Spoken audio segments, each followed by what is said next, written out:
Kalian penasaran, kenapa kapal Titanic yang dijuluki sebagai kapal tak bisa tenggelam, justru malah tenggelam di pelayaran pertamanya? Apa sih penyebab sebenarnya? Dan apa yang terjadi di balik bencana besar itu? Tenang, semuanya sudah kami rangkum lengkap dalam satu video ini. Simak terus sampai habis karena faktanya nggak sesimpel nabrak gunung es aja.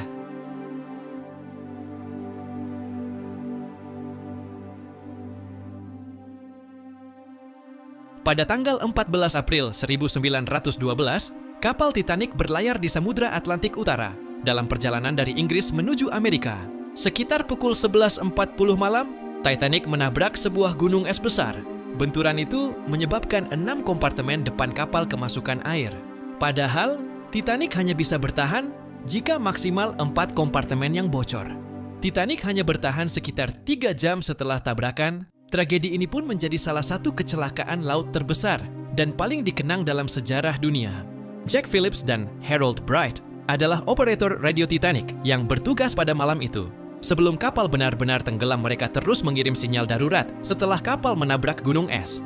Menggunakan sistem telegraf Marconi, mereka mengirim kode CQD dan SOS tanpa henti, berharap ada kapal yang mendengar. Berkat mereka, kapal RMS Carpathia akhirnya merespons dan datang menyelamatkan ratusan penumpang. Jack Phillips bertahan di ruang radio hingga air mulai masuk, tetap mengirim sinyal di detik-detik terakhirnya. Ia meninggal malam itu sebagai pahlawan sunyi. Harold Bright meski terluka parah, namun dia berhasil selamat, bahkan membantu menyelamatkan orang lain. Tanpa keduanya, korban bisa jauh lebih banyak. Mereka adalah dua sosok di balik penyelamatan besar. Malam itu pahlawan dari ruang radio Titanic. Edward John Smith adalah kapten kapal Titanic dan dikenal sebagai salah satu kapten paling berpengalaman di masanya. Ia dipercaya memimpin pelayaran perdana Titanic yang megah itu. Namun takdir berkata lain. Di akhir, Kapten Smith memilih tenggelam bersama kapalnya, sebuah keputusan penuh kehormatan dan tanggung jawab. Ia dikenang sebagai simbol keberanian di tengah tragedi Titanic.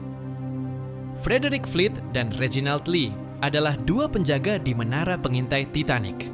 Mereka bertugas mengawasi lautan dari kejauhan untuk mendeteksi bahaya. Pada malam tragis itu, merekalah yang pertama kali melihat gunung es di jalur kapal. Frederick Fleet langsung membunyikan bel dan mengabari jembatan kemudi dengan pesan singkat, "Gunung es tepat di depan." Sayangnya peringatan itu datang terlambat. Jarak yang terlalu dekat membuat Titanic tak bisa menghindar. Merekalah saksi pertama dari awal tragedi besar itu. Sebelum kita lanjut, akan lebih baik jika kamu juga paham kenapa Titanic bisa tenggelam. Kamu juga harus mengerti dulu kenapa begitu banyak orang yang percaya bahwa kapal tidak dapat tenggelam. National Geographic berhasil menemukan penyebab pertama, memberikan cahaya baru pada bencana ini. Apakah hanya segelintir orang yang benar-benar terlibat dalam pembuatan Titanic? Dan siapa yang mengklaim bahwa kapal tidak dapat tenggelam? Analisis sejarah menunjukkan bahwa klaim tersebut kurang dipercaya oleh perancangnya sendiri.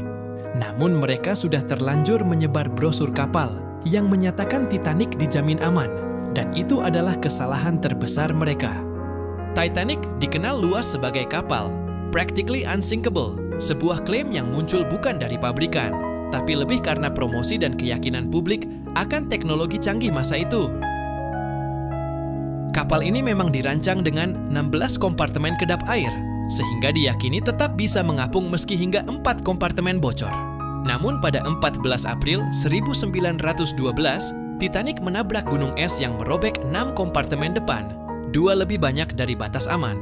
Desain bulkhead horizontal membuat air meluber antar kompartemen, mempercepat kapal tenggelam. Ditambah lagi baja hull kapal rapuh karena suhu sangat dingin dan kadar belerang yang tinggi. Hal ini menyebabkan plat kapal pecah, bukan membengkok seperti material modern. Result? Titanic tenggelam dalam waktu kurang dari 3 jam, membawa lebih dari 1.500 nyawa ke dasar Atlantik, di tengah malam penuh kesalahan manusia dan desain mewah yang terlalu berlebihan. Edward Wilding, arsitek angkatan laut dari Harland and Wolff, menyatakan dalam sidang peninjauan setelah bencana Titanic bahwa kapal tidak mengalami satu robekan panjang, melainkan berderet lubang kecil sepanjang lambung. Total luas kebocoran tersebut hanya sekitar 12 kaki persegi, cukup kecil. Namun tersebar di 6 kompartemen depan yang melampaui batas aman 4 ruang. Lebih dari 8 dekade setelah kejadian tersebut, pada tahun 1996, Paul Mathias dan National Geographic menggunakan teknologi sub-bottom profiler untuk memindai bagian depan Titanic yang terkubur lumpur. Temuannya sangat mendukung model Wilding. Berlari dalam garis sempit melintasi lambung kapal, seukuran 2 lembar kertas A4. Secara individual mereka terlihat kecil, tapi karena 16 kompartemen kedap air bocor bersamaan, dalam sekejap mengirim air laut beku mengalir masuk dan memberikan pukulan telak bagi Titanic. Ahli integritas struktural berteori bahwa jika hanya 4 bagian yang bocor kapal mungkin selamat. Bagaimana dia bisa tahu itu? Jawabannya ada di teknologi komputer modern. Itu adalah proyek yang dipelopori oleh pembuat film dan penggemar Titanic yang besar, Anthony Giffen, bersama dengan Magellan, yaitu organisasi pemetaan laut dalam, dan legiun insinyur sejarawan, serta ahli lainnya, bekerja sama membuat robot. 2 robot bawah air yang dioperasikan dari jarak jauh, dikirim ke bangkai kapal selama 3 minggu untuk mengumpulkan data dari sisa-sisa yang tersebar di dasar laut. Setiap inci Titanic dipindai secara detail. Lebih dari 715.000 gambar ditangkap. Hasilnya adalah 16 terabyte data yang dapat digunakan. Atau hampir sama dengan 1,5 juta lagu MP3, setara dengan 6 juta e-book gambar, digunakan untuk membuat pemindaian 3 dimensi dari seluruh bangkai kapal Titanic. Titanic, The Digital Resurrection, yang tayang April 2025, memperkenalkan digital twin Titanic model 3D berskala penuh. Hasil pemindaian ultra mendetail dari kapal karam yang berlokasi sekitar 3.800 meter bawah laut. Perbedaan besar dari pencarian Titanic kali ini adalah luas area pencariannya, mencapai 9 mil. Dari sanalah, kita akhirnya bisa mendapatkan gambaran paling jelas tentang bangkai Titanic gambar, yang sebelumnya hanya bisa dibayangkan oleh sejarawan dan peneliti. Dalam model 3D-nya, terlihat bagian buritan kapal terlempar sejauh 600 meter dari sisa badan utama kapal. Efek dari saat Titanic terbelah 2 dan hancur di dasar laut. Di sekeliling bangkai, bahkan masih ditemukan barang-barang pribadi milik penumpang, seperti jam tangan, perhiasan, dan koin sisa kepanikan yang terjadi malam itu. Saat semua mulai menyadari bencana yang sesungguhnya, kru kapal berusaha menenangkan penumpang. Beberapa laporan bahkan menyebut mereka harus menembakkan senjata ke udara agar kerumunan tak makin kacau. Mereka ingin menyelamatkan sebanyak mungkin orang dengan sekoci, tapi itu terbukti sulit. Sekoci besar Titanic, seperti sekoci GH, seharusnya bisa membawa 65 orang. Namun karena kepanikan, sekoci pertama hanya diisi 28 orang, kurang dari setengah kapasitas. Tren buruk ini terus berlanjut. Banyak sekoci yang hanya berisi sebagian kecil penumpang karena himpitan massa yang tak terkendali. Dengan aturan wanita dan anak-anak dulu, banyak keluarga terpisah, para ayah dan suami harus tetap tinggal. Dan meski banyak yang menyalahkan kekacauan evakuasi, kenyataannya Titanic memang tidak siap sejak awal. Hanya ada sekitar 2 bela sekoci untuk lebih dari 2.200 penumpang. Artinya, lebih dari 1.000 orang tidak mungkin bisa diselamatkan sejak awal.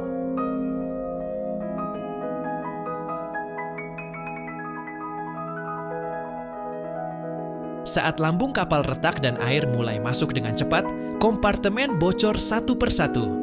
Ketidakseimbangan besar pun terjadi, memperparah kerusakan struktural Titanic. Kapal akhirnya patah di antara cerobong ketiga dan keempat, tepat di bawah struktur yang dari awal memang kurang kuat menopang beratnya.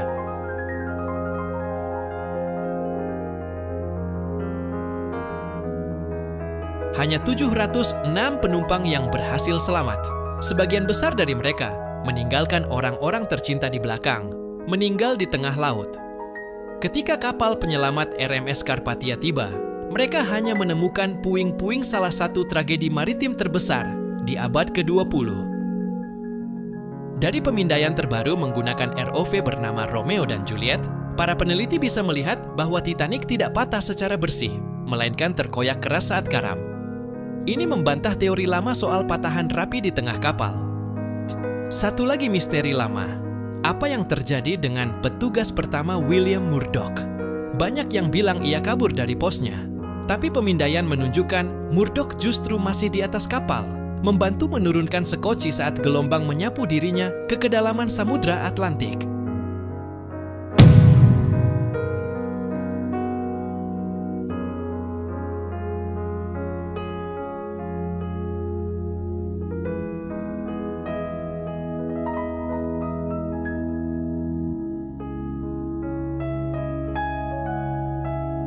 Dan satu hal yang dulu sempat dianggap berlebihan, kabar bahwa es dari gunung es masuk ke dalam kapal, kini tampaknya benar karena jendela-jendela di sisi kapal terlihat hancur, kemungkinan besar oleh hantaman es itu sendiri. Selama ini semua yang kita tahu soal tragedi Titanic ternyata belum ada apa-apanya dibanding bukti baru yang lebih detail dan luar biasa. Situasi waktu itu benar-benar kacau. Orang-orang panik, berebut sekoci, saling dorong, saling teriak, semua cuma pengen satu hal. Selamat. Lo bisa bayangin betapa egoisnya keadaan saat itu. Semua orang di kapal pengen naik perahu, dan mereka rela ngelakuin apapun, walau itu artinya ngebiarin orang lain tenggelam di laut yang dinginnya kayak neraka. Tapi ternyata itu nggak sepenuhnya benar, karena di tengah kekacauan itu, ada juga kisah luar biasa soal keberanian dan pengorbanan. Lewat model 3D terbaru dari Nat Geo, para peneliti nemuin bukti bahwa di detik-detik terakhir Titanic tenggelam, justru ada momen heroik yang sering dilupain. Selama beberapa dekade, para penyintas dan saksi mata bilang lampu di kapal masih nyala sampai kapal itu tenggelam. Tapi banyak yang mikir, mereka salah ingat. Mungkin karena panik. Tapi untuk bisa benar-benar nyala, artinya Joseph Bell, kepala insinyur Titanic, dan timnya harus tetap tinggal di ruang mesin. Mereka nyekop batu bara, terus biar kapal tetap punya tenaga. Padahal mereka tahu itu sama aja kayak bunuh diri. Joseph Bell dan timnya tetap di ruang ketel, sadar sepenuhnya bahwa mereka bakal mati. Tapi justru karena mereka bertahan, ratusan orang lain bisa hidup. Itu pengorbanan yang nggak bisa diukur. Ini bukti bahwa dalam tragedi sekalipun, semangat manusia, rasa nggak egois, dan kasih sayang masih bisa menang. Ternyata masih ada semangat manusia yang nggak egois, yang rela berkorban demi orang lain. Tapi bro, faktanya Titanic bukan satu-satunya kapal yang hilang di kedalaman Atlantik nih.